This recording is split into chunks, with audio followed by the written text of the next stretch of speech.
Welcome,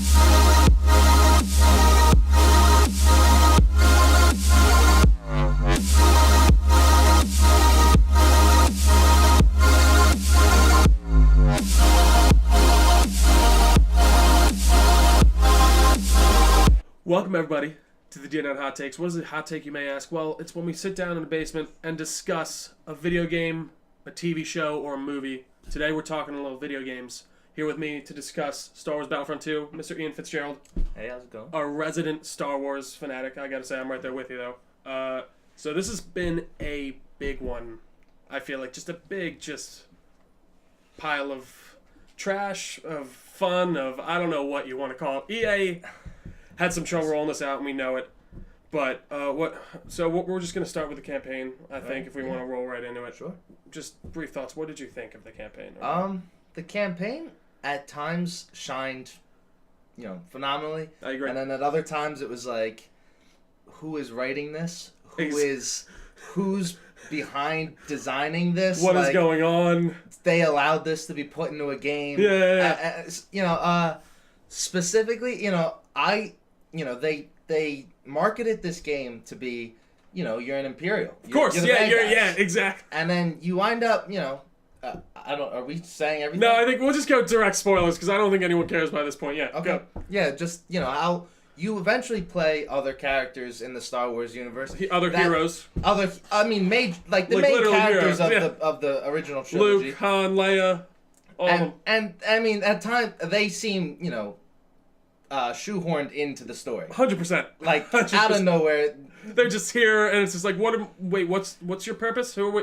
Why are we even here? So, like, it starts out, and you're Iden, and I actually think the beginning mission is really cool. Yeah. Like, so you play as her probe droid for just a second, and it's the only time you do it, and you gotta, like, go through and sneak through and save her and free her, and she basically gets captured on purpose. And it's a pretty badass situation. Yeah. And after that, you roll out, and basically, her dad's like, we gotta go on, you're on Inferno Squad, we gotta operate Operation Cinder. Yeah. Right? And it rolls downhill from there a little bit. Like, what did you think after that? Like, where'd you think it was going after the first mission? I really didn't know because I had read reviews about it, and the only thing I knew was the first mission. Of course, I'd seen gameplay of it, so I was like, I knew this. But then after that, and then once you finally play as Luke, which is 4 missions and in, he doesn't look like Luke that much. And his voice is off. Yeah, but we'll get to that later. But that I honestly like that. It was a surprise to me, and that I enjoyed. I thought it was just going to be a one mission, you're Luke, and then right back to Iden for the rest of the campaign. Yeah. And but it wasn't that way. That was that was actually one of the more standout missions for me because there was an interesting thing. You're going to see one of the Emperor's observatories or something Which in the past, I mean, I'm talking mid-2000s, they used to make books about the Emperor's bases. I forget what the series, his little, I don't remember what the series of books was called. I used to read them. But there was these group, it was Han Solo's son and daughter. And of course, they went, Dark Empire, I think. Very possible. And they went and found, the Emperor's, one of his layers, layers and stuff like that. Don't they find clones or something of the they, Emperor? They find stuff like that in the book. So I don't know if they maybe got that idea from there or what have you. But it seemed odd. Cool. I didn't hate the idea of him meeting this because you meet Iden's troop, one of her second people, second in command. And basically Luke saves him, and he's like, "What?" And he's like, "Why'd you save me?" And they go into this whole thing. He's like, "Because we need each other to get through this. Apparently, the Force has brought us together." And I thought that stuff was kind of cool. And then you get to the end, and you're just killing everyone, and you got to let him open up the Emperor's observatory, and then you get to the thing, and he's like, "How do you open this? There's no latch." And then he lifts it up with the Force, and he's like, "Why the fuck would the Emperor have a thing you open with the Force?" He's like, "Maybe you should start asking some other questions." So there's some little nuggets, but I don't get why. I really do feel like someone high up probably was like, "All right, you need to play as a hero at least every 2 missions." What would be, in their eyes, what would be super cool? Exactly. I it's almost like a kid got a bunch of action figures, threw them out on, and we're like, "All right, what if this character came in now? What if this character? What if I could be him?" And then it's so true. Now what I loved about the campaign was and the whole game in general. Yeah. I mean, it looks beautiful. Oh, it looks as good as the first. Yeah, that really improvement. Yeah, totally. Like the atmosphere, and that's where this game, like on a technical level, we'll get into this more in the multiplayer, but like it looks awesome, and I feel like it plays fun when I'm shooting a blaster. I feel the weight behind it. I feel like the blasters do different things. And I do like the idea of how you can choose Aiden's loadout for every mission. I thought that was cool. But, like, where the campaign shines is where you play as Aiden. Yeah. I feel like. I also loved just visually, not just graphics, but just, like, things you're seeing happen that on missions that, you know, there isn't an enemy. Yeah. There's, like, somewhere you literally have a chance to just walk around the world. And just check it out. And you know, in a Star Wars game, that's just something that hasn't really been done before. And it was like, in a while, yeah. Yeah, and, you know, I'm looking up at an ATST, at, like, which is, you know, of course. Life size, you know. Yeah. Like, it's 1-to-1 scale, and you're like, what is going on? It's really cool. And to be in that detail and graphics, I thought that was just really cool. And then, you know, it kind of reminded me of, I believe it's Halo 5 or Halo 4, when you could walk around the ship in the hangar. Oh, totally, and hear conversations going on. Yeah, you can hear the stormtroopers talking to people and stuff That's true, like that. yeah. No, there's a lot of cool nuggets for you in here if you are a Star Wars fan, but, like, I just wish like I said, Aiden, they got an interesting main character. They got, like, a good person to play her. The one thing I was disappointed, like you said, they aim this to be, like, your empire the whole time, your empire. And then, like, 2 or 3 missions in, you revert sides. You go to the rebels. Which, I mean, for an understandable reason. Like, right? Doesn't she want to... Sure. I mean, you got to think about how many rebels you did kill in those first few missions. Oh, so For them many. to just be like, you know what? We're chilling. But you changed your mind, and that alone is enough for us to be like, yeah, you can join us. Don't worry about it. Yeah. Forget those guys. But I mean, I guess that's kind of supposed to be the whole thing with the rebellion, is that they're the good guys, and if you wanna make amends, quote unquote, for what you've done, they'll let you. But it was fun because I mean, I get why Aiden basically trades sides, because they want to bomb her own planet, right? Yes. To show basically how strong the Empire they is. still have a hold of the galaxy. And yeah, it really shows you that, like, fascist roost that it's in. Like, his dad, or her dad, I should say, is like, well, our home's with the Empire, not here, so it doesn't matter. And then her second in command is like that too, and he basically ends up being your other antagonist throughout the game, right? Which, Gooch, you appreciate, is the guy from, he plays, what's his name in Arrow? Blackthorn. Paul Blackthorn. Yeah, Paul Blackthorn. Yeah, How did he do? I mean, I loved him in it. He was like a menacing bad guy. Like, and I liked the way he was playing it. But I mean, he's very Empire. Yeah. What did you think? Yeah, he for sure has a, you know, in Force Awakens we learned that, you know, the stormtroopers are, you know, there's no more clones and stuff. And by the time of the original trilogy, there was no more clones. And that these, you know, people are brought through an academy and, like, just basically brainwashed to believe the Empire, and you could like, just really feel they're put that through with thought him. Schools, and it's very interesting, He definitely seems like this is correct. I know for a fact it's correct. And you could show me all the facts. Yeah, exactly. You could show me all the facts in the world, but I know the Empire is the strongest, and it's the weak's will to serve the strong, or something. Like, it's super like we're space Nazis, and which, I mean, it makes sense. But I do wish there were more of those shades of gray of, like, seeing more of, like, why people thought the Empire was a good thing. Like, you know what I mean? Because I've read, like, books and, like, more expanded stuff where after basically the first trilogy and the Empire goes away, some people on some planets are like, this sucks. Like, they were keeping order here. Like we actually enjoyed, or not enjoyed, but we liked having the structure of the Empire. I would have liked to see more of that stuff rather than her just kind of switching sides right away. But that's, like, going off of that, it started to just snowball, as in things happening very fast, even at and times you don't really know why. Yeah, exactly. You're like, wait, what am I doing here? You're in another bit. You're in Cloud City at one point. Yes. Is that a multiplayer map? I don't think it is not. So, I mean, I'm assuming it'll probably be brought in at some point. Actually, they just released something today. I logged on, and it was like choose your side for the Last Jedi season. And if you choose, you get, you know, rewards if you play as that side, and that seems pretty cool. Yeah, that's stuff like For Honor did and things like that to keep the players coming back. But obviously, that's multiplayer stuff. We'll see how that goes. But I guess we'll just jump kind of to the end of the campaign here. So, it basically, what happens? So we end on Jakku, right? We basically closely end on Jakku. We finally get this, you know, the first Battlefront lets you play online multiplayer without a campaign or anything. Yeah. And you got to see, you know, what the Battle of Jakku was like. But now you actually are in it. Witness it. It's a mission. Yeah, which was cool, and it was nice to see, like, the actual end of the war with the Empire, and that was when the Empire, quote unquote, died.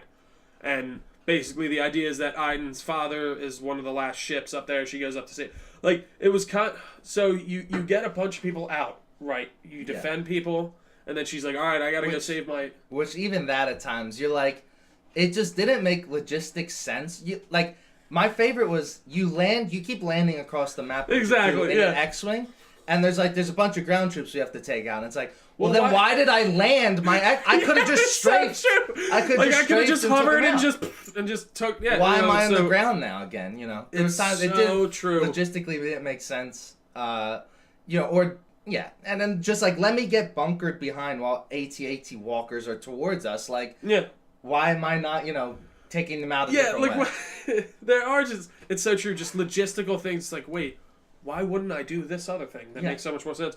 And then, so that whole thing ends, and she basically gets rescued, and you think you take down Trask or something. I can't remember what his name is. The bad guy who's played by Blackthorne. And it flashes forward.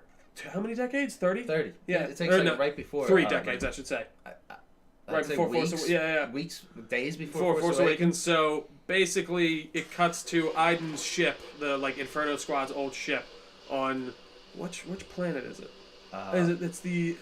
It's where Luke was. That's right. But... I can't remember. Yeah. Anyways... I'm never going to get it. Yeah, I'm not either. Anyways, you see Kylo Ren and the First Order come out, and it's this weird last mission of, they just wanted you to play as Kylo. Here we go. Again. Yeah. Just jam them into the campaign. Yeah, Let's just somehow find a way to play as everyone. Exactly. And it's like, in Episode 5, Luke goes into the cave, and that... still to this day is kind of confusing for some people. Like what happened there? Family Guy makes fun of it in their Star Wars. Yeah, which is amazing. Yeah. They kind of do their own kind of dream sequence of he's trying to overpower, or Kylo Ren's trying to overpower the other guy's mind, who was Miko, I think is his name. Miko, who ends up being married, I'm assuming, by that point. It seems to be that way. Or companions. Hysterical. By the end of the Battle of Jakku, these two have never really shown any type of, sexual tension or anything just like that. More like just troop, camaraderie. Yeah. And then they win the battle and just hook up. Out of nowhere, with no context at all. Audible laughter came out when that happened when I saw it. I was like, there's no... Really? Are we going to do this just because there's a guy and a girl? They just have to hook up, right? It was so funny because I literally thought that when they kissed, I was like, huh... I guess that's fine. Sure. Why not? Came out left field. Maybe it's... I guess I read it more as it's like when we found out we won World War II and people just kissed each other. Or But even that, it's true. It's like, what? There's no sexual tension or loving tension between the... It was weird. I agree. But, so anyways, you find out they have a daughter or son or a kid of some sort, basically, because Kylo says she's coming... What does she say? What does he say exactly? That's right? Do they have a kid? I could have sworn he said what will your daughter do or your wife or I'm pretty sure I gotta go back and watch it. But anyways, that's interesting. If so. Yeah. Anyways, he gets the information. What was the information? Oh, he wants to know where Luke is. No, but this is before he's trying to find what's his name, the guy at the beginning of not the Imperial, the guy who's on Jakku. Before, what's his name? He's played by the big actor at the beginning of Force Awakens. He gets killed by Kylo Ren. Lor San Tekka. Yeah, he's like, where is Lor San Tekka? I need to find him. He knows where Skywalker is. So it is. Because he was given them a map, which, as that first mission and only mission where you play as Luke, that's where Luke gets the map. From. Oh, I was wondering what that was. Okay. They kind of explain where what that Force map is, or where it's leading to. So I guess.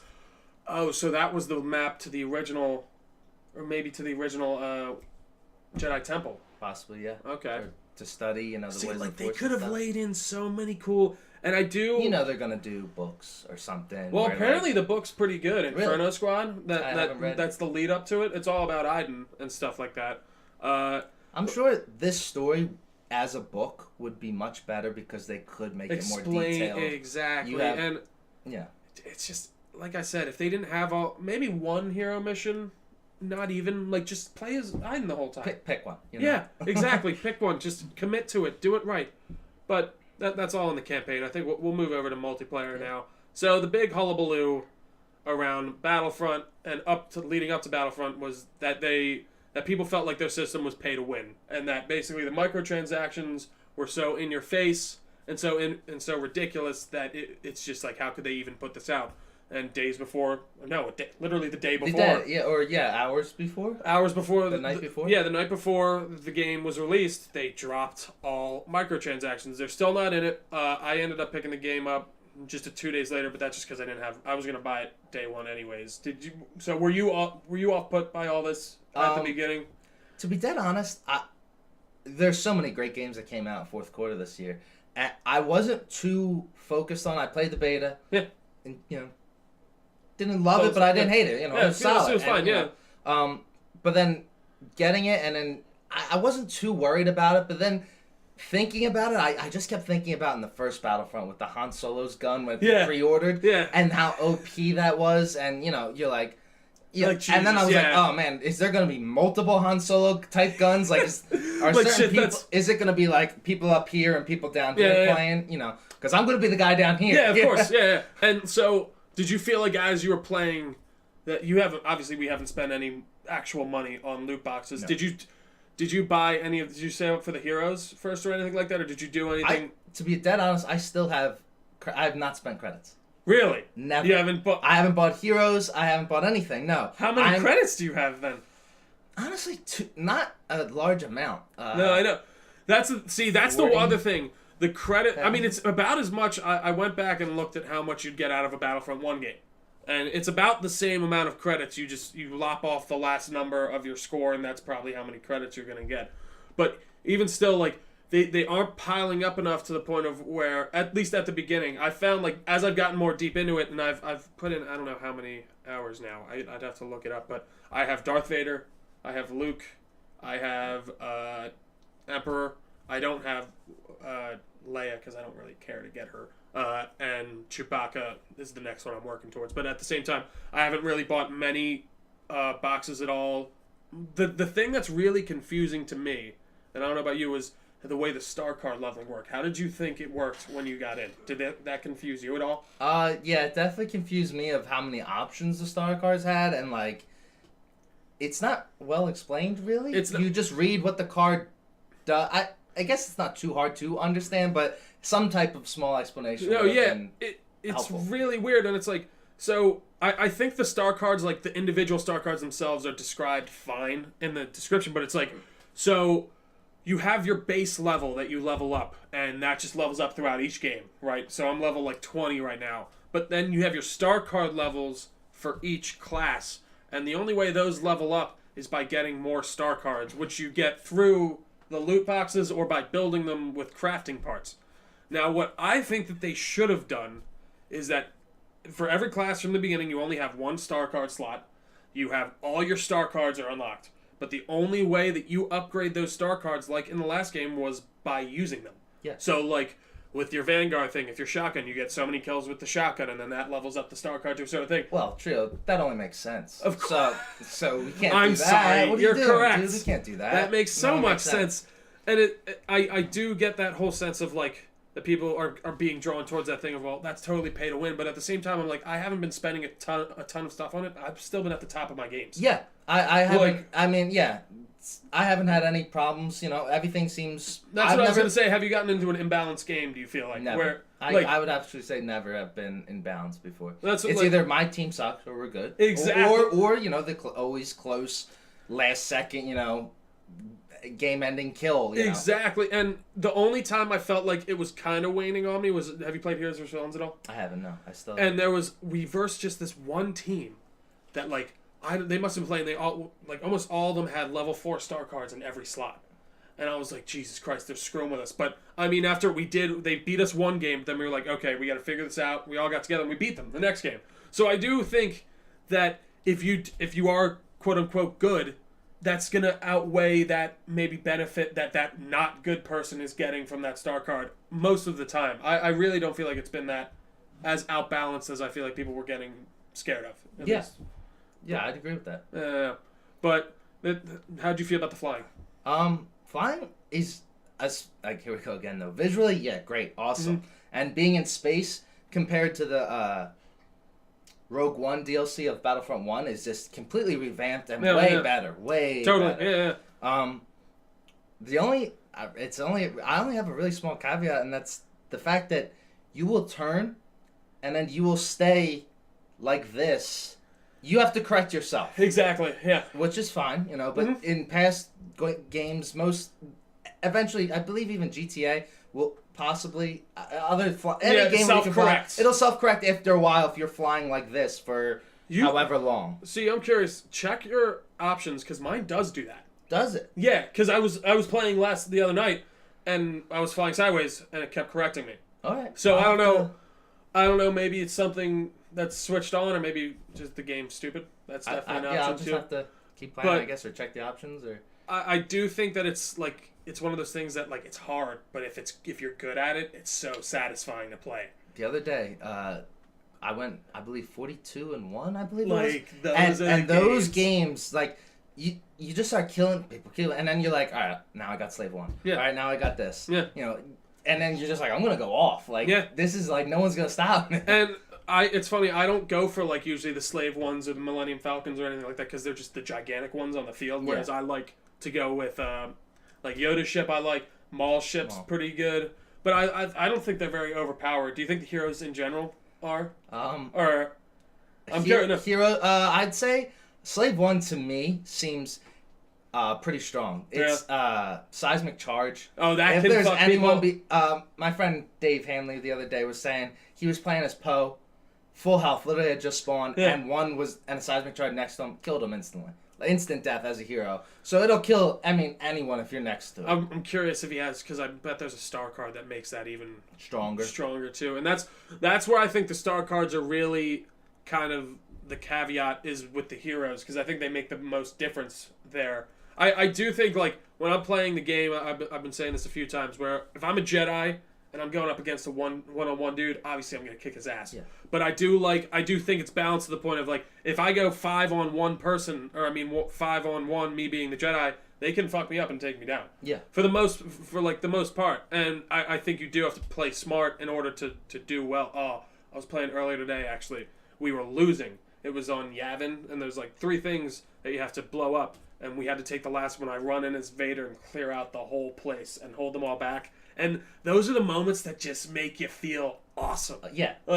Almost end of Rogue One, I'm a badass, and no one's stopping me. Yeah. Yeah. There's some pretty cool powers, I think. Do you have any favorites? I'm obsessed with Kylo Ren. I love being able to pull people. I love freezing people. I mean, you name it. Kylo Ren's abilities. And Luke's force his force, his repulsor, I think it's called. That's my get out jail free card. If everyone's around me, it's over. The rag dolls are so good sometimes too. Chewie's gun. Have you with the bowcaster? People will just like in Force Awakens. People will go flying. Exactly. The first time I saw that, it's hilarious. It's so cool. Cool. And that's where I think the thing that really bums me out about this game's release is that EA just really overshadowed what I think would have been a really well-selling game with just an awful progression system that just has brought people so much potential. It's so much potential, and I like I said, I really think if they fixed that progression system, we'd just be having a totally different talk right now. And I gotta say, I I'm happy that they've listened. No, that's twice. They've done 2 things so far. First was they took off the. Well, there's a whole rumor that the Disney CEO called EA CEO and was like, because their stock was getting and he's like, hey, fix this now. Wow. And then that's true.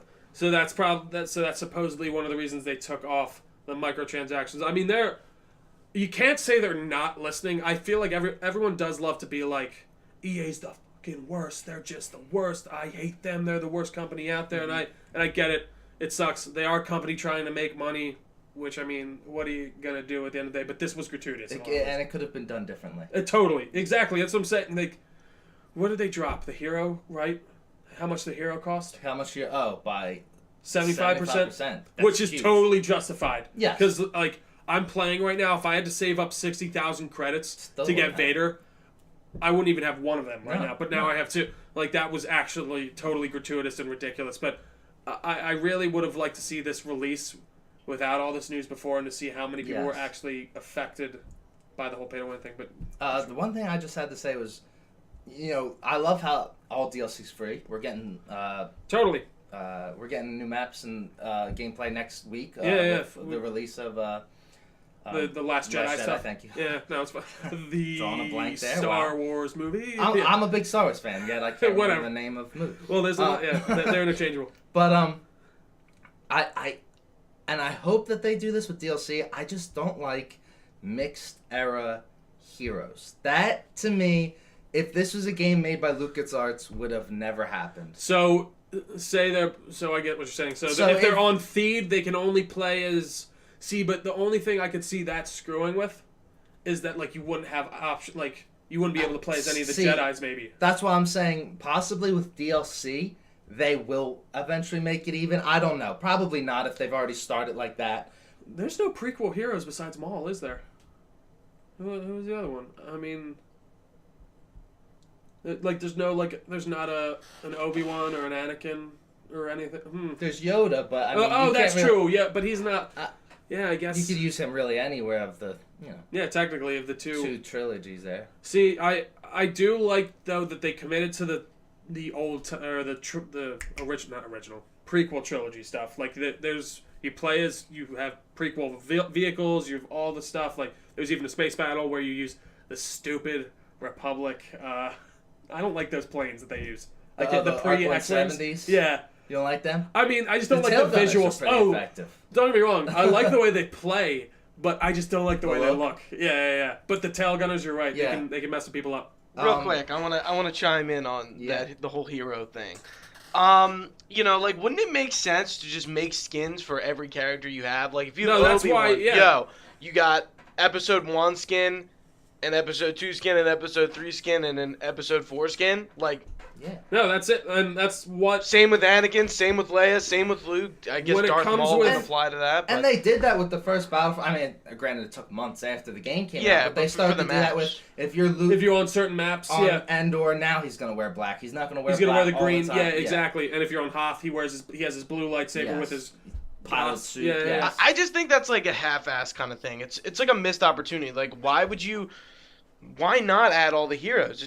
It doesn't make sense to me at all. Why not add all, like, literally every single one at the beginning? I mean, over time, yeah. No, totally. And I mean, that's what they're going to do. Anakin, Obi-Wan, they're base characters, but you need... But at the same time, you got to realize, though, that they can't have all Jedis. They can't. No, and I think like, they just keep wanting to build Grievous, things where people Dooku, will come back. Like, there are Sith characters Maul that you can add. is one of my favorites. So the thing with Maul is he's the only guy with a saber that can't block. Yeah. So you just dash back but like the key with him is just to keep moving. And dude, you can and the way he floats and shit it's really cool. Yoda's the hardest to hit. Oh, extremely hard to hit. Which I mean, logistically, I kind of get because he is small. So I mean, but he's jumping. Yeah, exactly. And you're up and down. You're like freaking out. Yeah, because like the way he attacks, he's like just flipping and jumping at you, and you're like, Jesus. Who's your least favorite hero? Least favorite hero. I gotta be honest, Chewie possibly.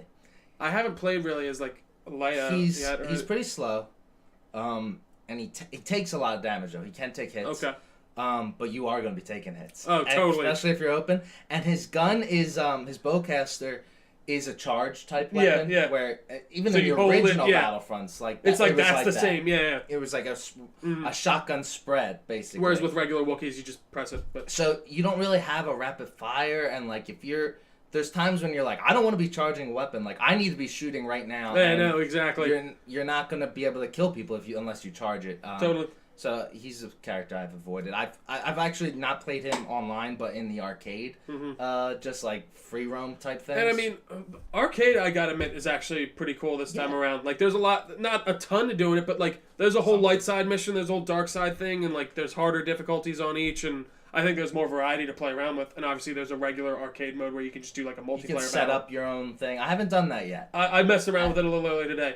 How is it? It's fine. It's cool. It's a lot of fun, especially when you put it on like expert. I mean, obviously, it's computers, so it's not going to be as hard as like a person. How would you compare it to the original Battlefront? Just since that was basically only people could play online. Way more to do in it, because like you have a whole thing, you have a whole list that you can do modifiers on, and like. You can have Customize certain the map completely. Exactly. It could be all heroes if you want to do that. You can do it free for all. There's a lot. Check that out. Yeah, and I mean even like the arcade missions are I think a lot of fun if you just want to go mess around with all the heroes, and just kind of practice with them. Honestly, because that's the biggest thing with them, like just knowing what each power does. I think Rey is my favorite. Honestly, Rey. I love like at least for light side, her freaking confusion is so good. Yeah. Oh, I was playing as Kylo earlier too, and we were playing Heroes vs. Villains, and Han was getting away. I froze him just within my reach, and then I pulled him off the ledge, and then he just went down in the pit, and I was like, later! It was just, there's so many of those moments, and I just wish, they fucked this up, They man. just dropped the ball. They dropped really the ball. fucking did. This has like been the worst pre-launch bullshit to go on that I think I've seen since maybe No Man's Sky. Yeah. And I think this beats out No Man's Sky a little bit. But No Man's Sky Wow. wasn't even a pre-launch thing. That wasn't after the game came out. They The realized lies. that the game, the whole well, no, I mean they lied marketing- leading up to They it, lied leading basically. up Yeah, to yeah, I but mean, nobody knew that. Exactly, but I think it's more. Honestly, I think more blatant lies came from No Man's Sky rather than omissions from. Yeah, EA should have. absolutely. Yeah. I think what they should have done is mentioned all the shit up front with the free DLC thing. Like, hey guys, we're doing this free DLC thing, but then there's a little side mini transaction. And I think there's a fine way to do microtransactions. I think we've seen it, but they didn't do the fine way. No, they didn't. And, at the same time, this isn't our first rodeo. It's EA. We Exactly. know what they're after at the end of the day. We know the game plan here. It's just maybe switch up the playbook a bit of how you do it. They know they fucked up because they lost like $3.something billion in stock. And the EA CEO, I believe, said this isn't going to affect our, whole year revenue of projected revenue. That's a lie. That's a blatant lie. So that's a blatant lie. It had to be a hit and a half. And they've dug themselves in a hole by making DLC free. Totally. They can't because they can't go say back. They can't charge for anything. If they came out and were like, oh, now we got to charge a DLC, they'd be everyone would burn their copies and burn if everything. there is a Battlefront 3 or something, it would be future, canned no one immediately. would want I hate to say it, they've wasted this IP. I feel like for the last 5. How many years have they had this deal for? Since 2011, I want to say. Yeah. And we've gotten Battlefront 1. What are the other Star Wars games that we've gotten? Unfortunately, 1313 was that was pre. Trio. That was pre. That was Trio. pre. Actually, now I think Since about it. 2011, it's Yeah. only Battlefront. That's it. As console games. That's it. Besides, like Star Wars Galaxy, not Galaxies, like Conquest and like the mobile game. The mobile games. Dude, like, not to And that like just kind of get also- off topic, but like, it is a rocky road for Star Wars games, and especially since the Visceral game got canceled. Like, Well, apparently that was in direct response because what Respawn has been working on 1-2, and apparently theirs was just so much better that Really? Yeah, but there was whole- apparently like a lot of, I was looking into the Amy Hennig thing, like, and just that whole kerfuffle, and there was a lot apparently like she was, and it's not her fault. She was working on like the entire game herself because like she was trying to put too many hands in each pocket, I guess, and just they weren't hitting milestones and stuff. That sucks. So, and they couldn't have canceled that at the worst time too, because then it was right after this shit going, or it was right before this. It was like right before, but like it's scary because like Battlefront 3 ain't coming out anytime soon. Not for 3 years at least, or 2 it years. won't, or DICE won't be doing it. Yeah, you really wonder if Disney made a poor choice of picking EA. Who knows as if they their- might? I really They feel like they absolutely shouldn't did. have done like just a pure They should have licensed certain games out to just certain, like what Marvel is doing right now. They're talking to different studios and kind of parsing out to different people. Don't just give everything to one publisher and leave it to them. Get more like fish in your barrel. Let people explore their own ideas. You know what I've been playing recently? Again, I started it before, but my computer could never run it well enough for me to play it all the time. Is Star Wars: The Old Republic, and there's some cool like backstory shit in there that it's not canon obviously anymore. But like if you're a Star Wars fan and you go in there, it's all voice acted. Yeah. It's all like it's pretty like well done graphics and shit. But So you actually saying voice acted made me think of only certain characters. In fact, like I believe it's like John Boyega, who comes out next week as a playable character, as Finn. Yeah. There's only a few as actually voice acted, My question is, if you have the license to all the Star Wars stuff, why not just grab audio clips and just from use the movies those, and just put them in? Why do we have some guy you can manipulate them. who sounds like he's talking with his like this or like the one that I think sounded actually extremely on point, and I was like, is that Harrison Ford? Was Han Solo? He actually sounded like old timey Harrison Ford, but that was it. Well, like, I guarantee you they got like a Harrison Ford impersonator. And no, I totally agree. There's definitely those kind of people. He was spot on for me, but he was like the only one. Horrible. Awful. And he even uses his voice modulator thing, so how can you get that wrong? How can you sound bad? One thing I wanted to bring up, I don't know how like close you are to the end, but me and Ian had a fucking amazing conversation. And this is like the third time I've brought it up. I think I brought it up to you about how Star Wars the games need to do original content. Totally. And I think like that's the main issue. They're just trying to do the shit that's in the movies. Around these big major do moments. What KOTOR did. Hey, it doesn't have to be like in our movie timeline. It can be in the past, like most like KOTOR is, and that's a great game, and you have more room to explore and create new characters and do whatever you fucking want. I just wonder if EA and Disney just don't want to, or Disney doesn't want EA to do something to back them up in a corner where they're like, well, this is canon now. Yeah, now and we it's can't not good. Do this. Yeah, and I think that's so really they're treading lightly, possibly. I think you're probably on point with saying that.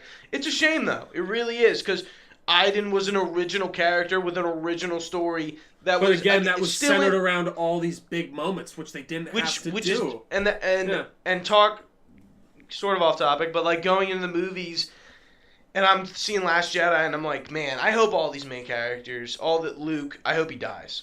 Well, because see, I think we get a Star Wars, a whole nother topic. When we get a Star Wars where it moves away from all the old original stuff, and it's finally standing on its own two legs with new original stories, that will tell you if Star Wars. It's official now that is happening. Rian Johnson confirmed that it literally has zero connection to any character ever in a previous Star Wars film, and that's why I'm excited about that one. And Rian Johnson, I think, we're just going on Star Wars topic right now, but he's just a science fiction director that I just have full faith in, and I really like his works. And I think that Last Jedi, I think, will either prove or disprove the fact that he can do this. I love how I saw like behind the scenes of him with Rogue One, and he was like, or maybe he was on Conan or something, and he said, he was the kid that he was playing with the action figures on his like steps and stuff, and he's like, now I'm doing it with like extras and actors and stuff.